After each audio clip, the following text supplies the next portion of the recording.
Hello guys, welcome back. My name is Nathan and today I'm going to be discussing 10 different NHL players who I think will be traded in 2020, part 2. So a couple of weeks ago I made a video called 10 NHL players that will be traded in 2020. It did amazingly and you guys enjoyed it a ton, so I thought why not make a part 2 of 10 other players that I think will be traded in 2020. So, which players do I think are the most likely to be traded this year, and which players make my top 10? Watch till the end for all my answers and picks, and of course, subscribe if you're new.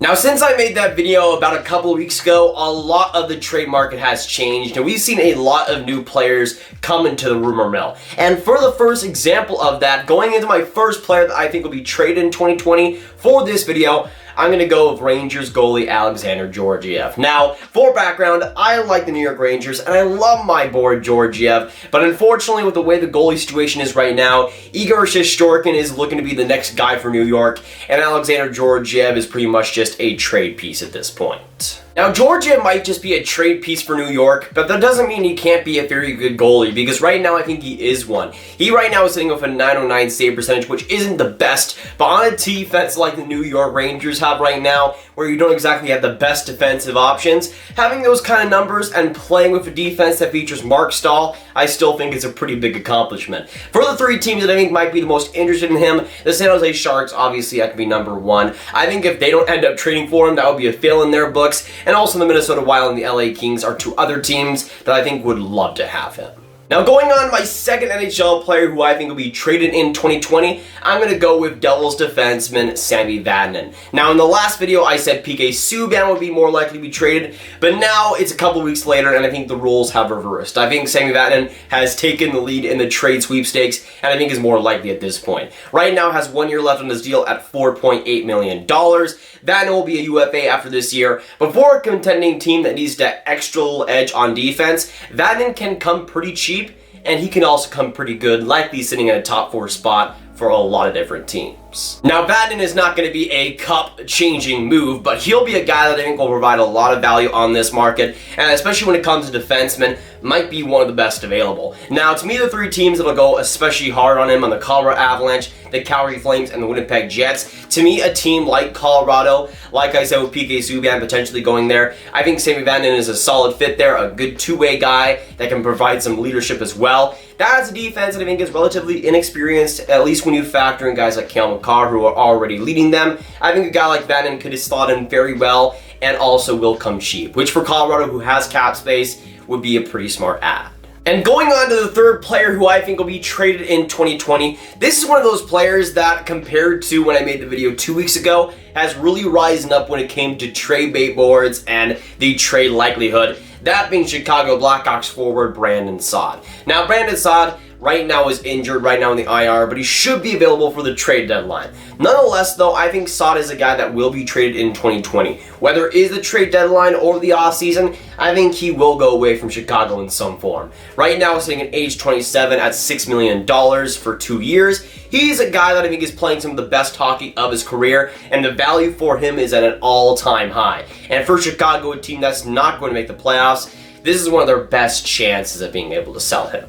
And for a team that is looking for some excellent two-way ability alongside some good scoring, especially this season, Brandon Saad is your guy. To me, the three contenders for him are the Buffalo Sabres, the New York Islanders, and the Boston Bruins. To me, a team like the Bruins would be an off-season deal if it were to happen whatsoever. But for a guy like Brandon Saad, we could see some salary retained here. But for teams like Buffalo and New York, I think a team like New York is very, very interesting. The Islanders already have this great setup of Barry Trotz, and I think Saad will factor in amazingly with that. Great defensive ability alongside some scoring, which they do need right now. Now, we're going to stick on the same team for my number 4 pick, and for my 4th player who will be traded in 2020, this is a guy that just didn't make the list last time. I'm going to go with Erik Gustafsson of the Blackhawks. Now, Gustafsson, again, just barely missed the last list. He's a guy that I think will 110% be traded this year. I don't think that's a debate. Whether he's traded or he's just let go in a free agency, I really don't think Chicago's going to keep him. Right now, he'll be a rental for a team.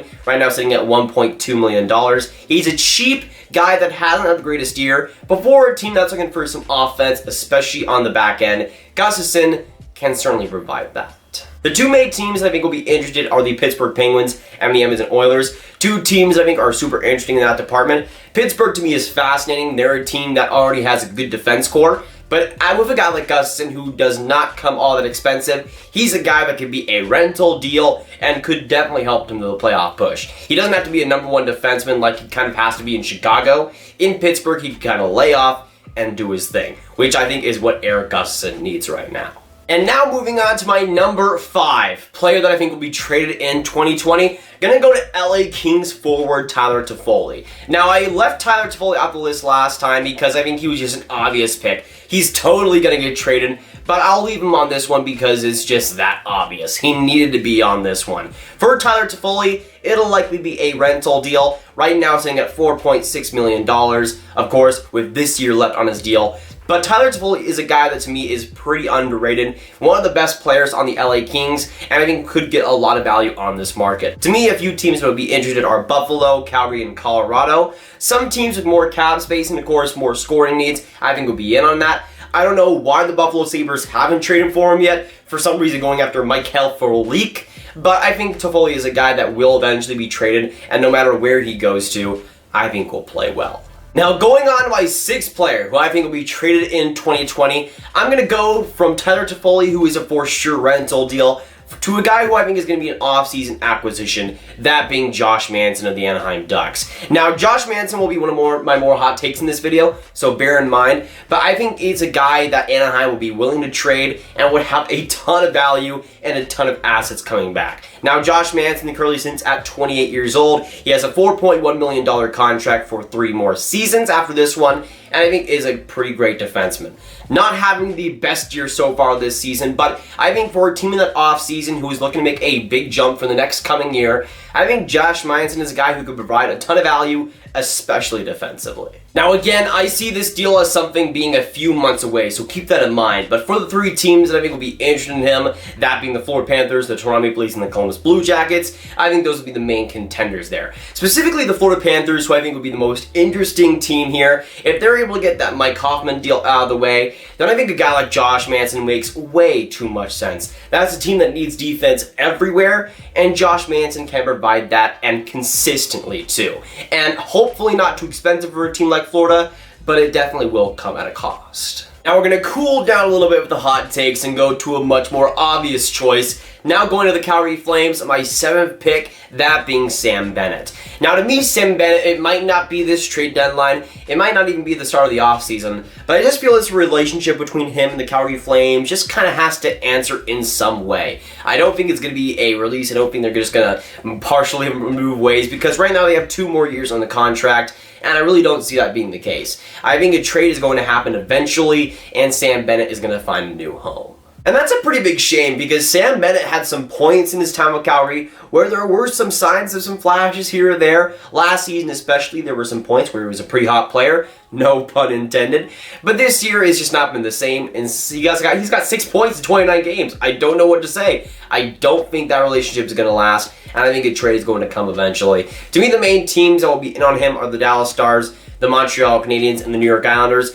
Those are some teams that I think will be willing to take on a project like him because, let's face it, he is a project. He's not going to come on your team and be absolutely fantastic. He's a guy that needs to redo his whole hockey system because right now, it's just not working. Now moving on to my number 8 player who I think will be traded in 2020, and speaking of not working, Kyle Turris, what are you doing, mates? Yeah, Kyle Turris is not going to last on Nashville. I think Kyle Turris kind of just checked down on Nashville, as he should. He was treated horribly with Peter Laviolette and was never given a fantastic chance. But right now, Turris has 5 more years left in his deal at $6 million. It is not going to be an easy deal for Nashville to get out, but I think we could see an off-season trade in some way. But again, this situation is fluid because it could just change with John Hynes being there. Maybe something is completely different, I don't know. But I would still definitely lean on Kyle Turris being moved at some point. To me, the 2 main teams that would be in on him are the Minnesota Wild and the Buffalo Sabres. There's not a lot of teams out there that can take on a contract like that and do it easily. That's why there's not 3 teams that I can say for sure will be in on him. But the Buffalo Sabres and Minnesota, 2 teams that I think could use offense like Kyle Turris and could use a bounce back player like that. I think that's some offense help that both teams could need. And I think Kyle Turris, if he goes to another team and gets the motivation back, could definitely provide that. And now moving on to my number 9, my 9th player who I think will be traded in 2020. Gonna go with Flyers defenseman Shane Gostisbehere. Now, I personally love me some Ghost, but he has not been all that great in the past couple of years. And to be honest, with a guy like that, I think he will get traded, but it's not gonna be easy. Right now, he has 4 more years left on his deal at $4.5 million. Unless there's some salary retained or some salary coming back to Philly, Philly is going to have a pretty big task on their hands, at least when trading Gostisbehere. But to me, there are a couple of teams there, most notably the Calgary Flames and the Vegas Golden Knights. Let's say it's an off-season deal, Vegas gets rid of Ryan Reeves and Cody Eakin. That can free up some space for him, and maybe Gostisbehere in a whole different environment like Vegas compared to Philly would do a whole heck of a lot better. But personally, I wouldn't touch Gostisbehere right now. With that contract, I don't think it's the best idea. But I think there are some teams out there that are willing to test it out, and you might as well at this point. He's not getting really much ice time there, not the biggest opportunity, and with a fresh new start, I think Ghost can be a whole heck of a lot better. And as a guy who likes him a lot, I really am just hoping for that. Now going to my 10th and final player who I think will be traded in 2020, and the more I think about this, the more I think it's less of a hot take and more of just a probability at this point that Matt Murray will be on a different team by the end of the season. There, I said it, not even just in the offseason, this trade deadline. To me, Matt Murray is one of the weirdest, wackiest, and unpredictable situations in the NHL. I could see him staying with Pittsburgh, but also at the same time being on a whole different team here. And I don't think Pittsburgh can go wrong either way. Matt Murray is a guy who has not had the greatest year at all, and Tristan Jarry has been so much better. I always loved Tristan Jarry, even when he was in the AHL, and right now it's obvious that Matt Murray is not the answer. Tristan Jarry just got elected to the friggin' All-Star game while Matt Murray is sitting there in Pittsburgh. But I could see a lot of teams out there in the NHL saying, yeah, we'll take the goalie who won 2 Stanley Cups in his first 2 years in the NHL. I see that being a pretty good possibility. To me, the 3 teams that would be super hard on him are, of course, the San Jose Sharks, which, if they acquire Matt Murray, will be coming around full circle after 2016. Also, the LA Kings and the Ottawa Senators. To me, there might be a few rebuilding teams that are in need of a goalie of the future that could see Murray as a project that is worth going for. He will likely cost a pretty decent chunk, but for a guy that hasn't played all that well recently, he's a guy that you might be able to steal from. But to me, if you're a team like San Jose, if you can get a guy like Murray, who, yes, has flaws, but has played great in the past, I think that's a player that is almost a no-brainer, especially if he comes cheap, which right now, Pittsburgh and Tristan Jarry's situation, I think is the case. But that is my top 10 for the part 2 here today, boys. Let me know down in the comments down below what you thought of my 10 picks, what you agree and disagree with, and of course, comment your thoughts down below. Which players do you see being traded in 2020, especially compared to a few weeks ago? But if y'all want some more Grav videos just like this one, y'all should click on this card right here to watch all of my NHL rankings and top 10 videos right in one playlist for your viewing enjoyment. But that'll be it for today, guys. If you guys enjoyed this video, make sure you hit that like button, hit that subscribe button, hit that notification bell if you haven't already. Comment down below your thoughts, of course, on my top 10, what you agree and disagree with, which players you see being traded. Of course, comment your thoughts and share this video with your friends. Get this top 10 out there, boys, because there's going to be a lot of players traded in 2020. My name's Nathan, and I'll see you on the next video or stream. Goodbye.